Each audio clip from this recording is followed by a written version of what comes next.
ಕೋಲಾರದ ಬಳಿಕ ಬೆಂಗಳೂರಿನ ಶಾಲೆಯಲ್ಲೂ ಕೂಡ ಮಕ್ಕಳನ್ನ ಟಾಯ್ಲೆಟ್ ಕ್ಲೀನಿಂಗ್ ಮಾಡಿಸಿದ್ದಾರೆ. ಆಂಧ್ರಳ್ಳಿ ಶಾಲೆಯಲ್ಲಿ ಈ ಘಟನೆ ನಡೆದಿರುವಂತದ್ದು.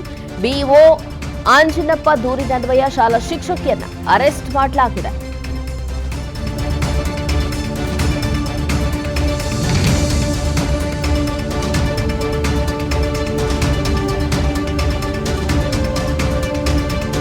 ಮುಖ್ಯ ಶಿಕ್ಷಕಿ ಲಕ್ಷ್ಮೀ ದೇವಮ್ಮ ಅವರನ್ನ ಬಂಧಿಸಿದ್ದಾರೆ ಪೊಲೀಸರು. ಬ್ಯಾಡ್ರಳ್ಳಿ ಪೊಲೀಸರು ಅರೆಸ್ಟ್ ಮಾಡಿದ್ದಾರೆ ಮುಖ್ಯ ಶಿಕ್ಷಕಿ ಲಕ್ಷ್ಮೀ ದೇವಮ್ಮ ಅವರನ್ನ. ಇವತ್ತು ಜಡ್ಜ್ ಮುಂದೆ ಲಕ್ಷ್ಮೀ ದೇವಮ್ಮ ಹಾಜರುಪಡಿಸುವ ಸಾಧ್ಯತೆ ಇದೆ. ಬಿಒ ದೂರಿನನ್ವಯ ಬ್ಯಾಡ್ರಳ್ಳಿ ಠಾಣೆಯಲ್ಲಿ ಎಫ್ಐಆರ್ ದಾಖಲಾಗಿದೆ.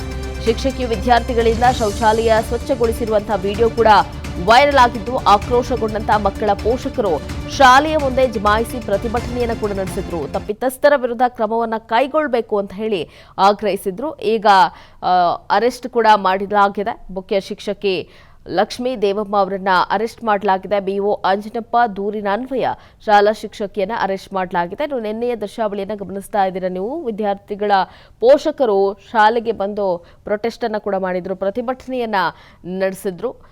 ಕೋಲಾರದ ಬಳಿಕ ಬೆಂಗಳೂರಿನ ಶಾಲೆಯಲ್ಲೂ ಕೂಡ ಇದೇ ರೀತಿಯ ಘಟನೆ ನಡೆದಿರೋದ್ರಿಂದ ತೀವ್ರ ಆಕ್ರೋಶ ಕೂಡ ವ್ಯಕ್ತ ಆಗಿದೆ. ಮಕ್ಕಳಿಂದ ಟಾಯ್ಲೆಟ್ ಅನ್ನ ತೊಳೆಸಿದ್ದಾರೆ ಶಿಕ್ಷಕರು. ಇದರಿಂದ ಆಕ್ರೋಶಗೊಂಡಿರುವಂತಹ ಪೋಷಕರು ಶಾಲೆಗೆ ಬಂದು ಶಾಲೆಯ ವಿರುದ್ಧ ತಮ್ಮ ಆಕ್ರೋಶವನ್ನು ಹೊರಹಾಕಿದ್ರು. ಏನು ಮಕ್ಕಳು ಅಲ್ಲಿ ಟಾಯ್ಲೆಟ್ ಅನ್ನ ಕ್ಲೀನ್ ಮಾಡ್ತಾ ಇರುವಂತಹ ವಿಡಿಯೋ ಕೂಡ ಈಗ ವೈರಲ್ ಆಗಿದೆ.